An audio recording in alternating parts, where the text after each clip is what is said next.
Let's bring in retired Marine intelligence officer, national security analyst, and host of the Strat podcast, Hal Kempfer. Hal is here.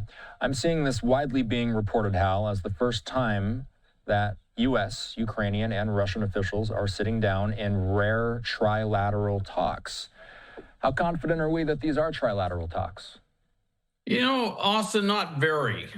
President Zelenskyy said going into this, he says, I don't know if these are going to be full trilateral or they're going to be parallel talks where you have the Russians in one room, the Ukrainians in the other room, and the U.S. running back and forth between the rooms. They keep saying trilateral because you got all three parties in there, but I'm not sure if functionally it really is operating on a trilateral basis or if it's still that kind of shuttle diplomacy in one setting where the U.S. is going back and forth between the two rooms. We'll probably find out more soon. I would hope that they did actually sit down at one table, but I mean, we might get a picture of them all sitting down at one table, but I have yet to hear that kind of verified if that's the case. That's important, though. If you want to kind of work through these dialogues, they have to do this. Now, I was a little disappointed that the Russian delegation is led by a rear admiral in the Russian Navy, and it just didn't seem like the right fit for what they're discussing. I kind of got the sense they just picked someone senior and sent them down there, which tells me don't hold your breath for any great breakthroughs. Yeah, could this be strategic theater on the Russians' part? It wouldn't be the first time. Wouldn't be the first time. That's what they do. And of course, you know, going into this, the Russian position is here, give up everything.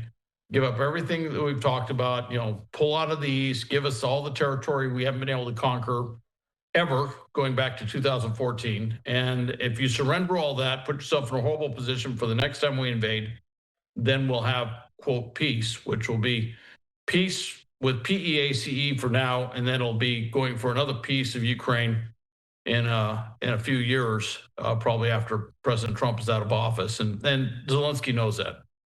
Al, let's say that this is trilateral negotiations. What would that signal about where the diplomacy is right now? Well, if we're actually at a point where they are talking directly to each other, where they're actually having a significant meeting, there's a big sharing of information, and if they can actually compromise on something, I think that would be a tremendous step. Now, what I do expect, there will probably be another POW exchange. There might be a return of some of the Ukrainian children back to Ukraine. But you know, one of the things that the Ukrainians have put out there is, why do you keep attacking our grid system? Yes, we know it's the middle of winter. The Russian strategy is we will freeze all the civilians in Ukraine because we can't defeat their military on the field of battle. So that's what they're doing. Ukraine has said, look, if you want to show you're serious about this, quit hitting our grid system, quit taking out our heat. I haven't seen the Russians relent any way, shape, or form. In fact, prior to going down there, they did another massive attack, which I kind of felt was their response to how serious they are going down to the UAE. These talks are indeed happening while we're still seeing reports of strikes and casualties. Can you expand on that? How do strikes like that impact active potential negotiations? Well, it's a bad, you know, it basically sets a pallor over the negotiations. You know, Russia's position, and it's been that way every time there's been a meeting, it's been that way, is their going in statement is to launch a massive attack to say, look how strong we are, look at all the destruction we're doing, you have to concede. And then after the meeting's done, they usually launch another massive attack to say, see how strong we are, you should have conceded. And that's just been the Russian position. Now, one could make an argument that is kind of the Russian psyche. That's the way they've always been. But that certainly is the way that Vladimir Putin looks at this, is, you know, show Russian strength. And there are certain things they can do.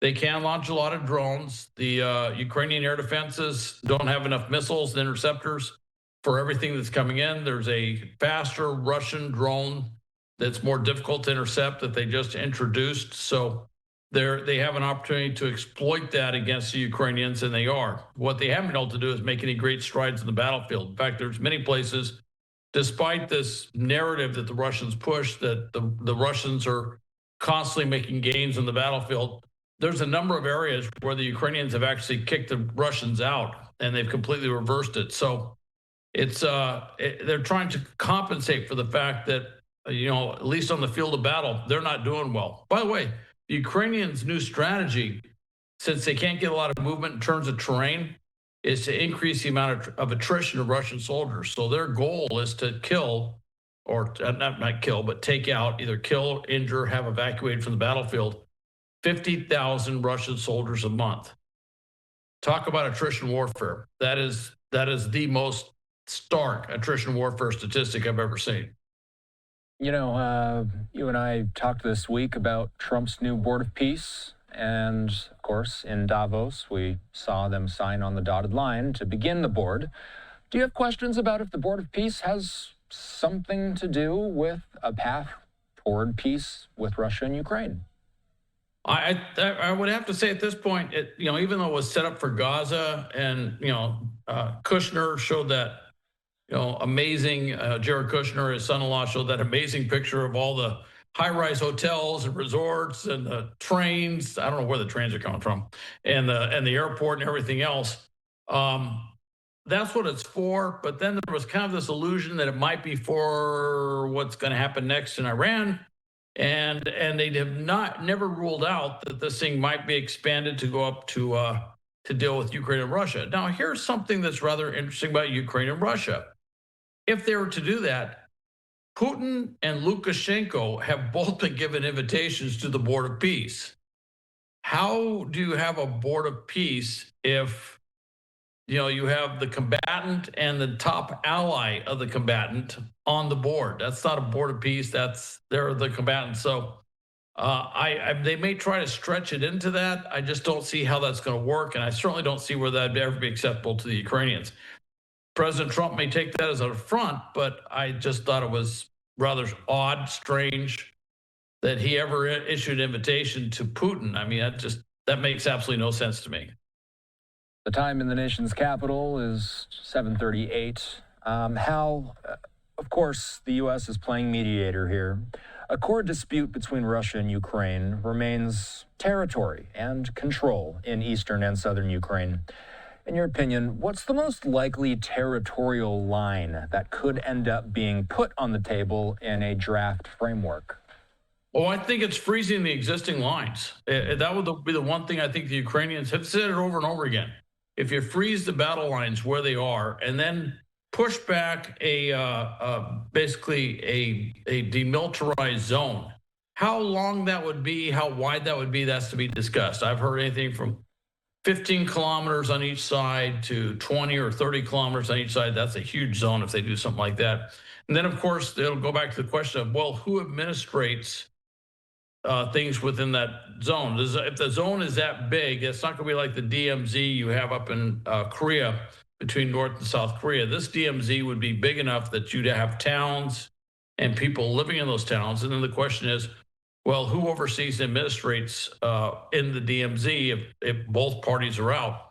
And so there's a lot of details to be worked out on that. That's where negotiators really kind of make their money, is doing things like that and trying to work out those details in a fair and mutually collaborative fashion between the two parties.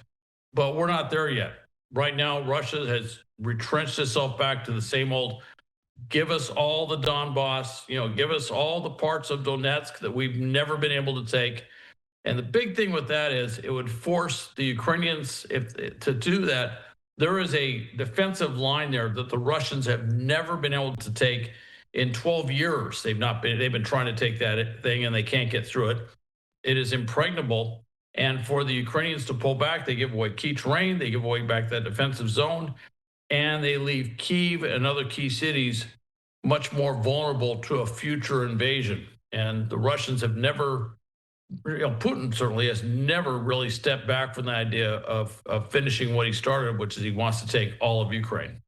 What are going to be the key signals that you're watching for in these discussions that could show us that there actually is a chance that progress is being made, significant progress? In one word, ceasefire.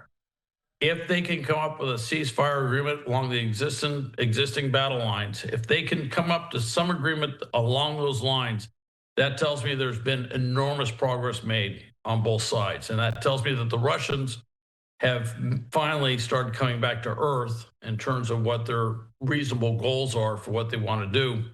That's the one word I'm listening for, is ceasefire. Can they freeze it on the existing battle lines? Hal Kempfer is a retired Marine intelligence officer, national security analyst, and the host of the Strat podcast. Hal, what's coming up on Strat? Well, interestingly enough, I'm actually going to talk probably about Ukraine, Russia. We're gonna kind of dive into that, talk about where the war is, where it's going, where the peace negotiations are going, and then look at the larger thing.